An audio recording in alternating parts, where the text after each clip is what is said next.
সাকিবুল হাসান দেশের হয়ে আর কোনোদিন খেলতে পারবেন না এবং নাজমুল শান্তকে অধিনায়কের দায়িত্ব থেকে বাদ দেওয়া হবে। বিস্তারিত জানাবো আজকের ভিডিওতে। পুরো ভিডিওটা দেখার অনুরোধ রইল। সাকিবুল হাসান দেশের হয়ে আর কোনোদিন খেলতে পারবেন না, তার উচিত বিচার হবে বর্তমানে। বাংলাদেশের 3 ফরম্যাটের অধিনায়ক নাজমুল শান্তকে অধিনায়কের দায়িত্ব থেকে বাদ দেওয়া হবে। এবার নতুন ক্রীড়ামন্ত্রী হয়ে সংবাদ মাধ্যমে এসে রীতিমতো কঠিন হুমকি দিয়ে বসলেন আসিফ মাহমুদ, যা মুহূর্তে ভাইরাল হয় নেট জগতে। আওয়ামী লীগের নির্বাচিত ক্রীড়ামন্ত্রী নাজমুল হাসান বাপন সরকার পতনের পর দেশ থেকে পালিয়ে গিয়েছেন।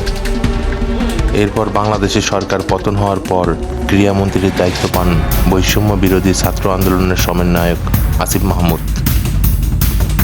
আর এবার ক্রীড়ামন্ত্রীর দায়িত্ব পেয়েই সংবাদ মাধ্যমে এসে তিনি রীতিমতো কঠিন হুমকি দিয়ে বসলেন।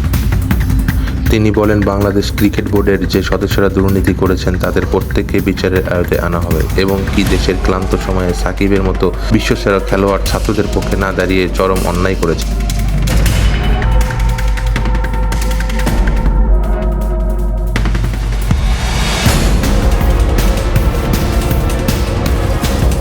তিনি আরও বলেন, বর্তমানে বাংলাদেশের 3 ফরম্যাটের অধিনায়ক নাজমুল শান্তকে অধিনায়কের দায়িত্ব থেকে বাদ দেওয়া হবে।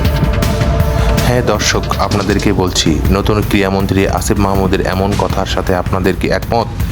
জানিয়ে দিন আমাদের কমেন্ট বক্সে। ধন্যবাদ, ভালো থাকবেন।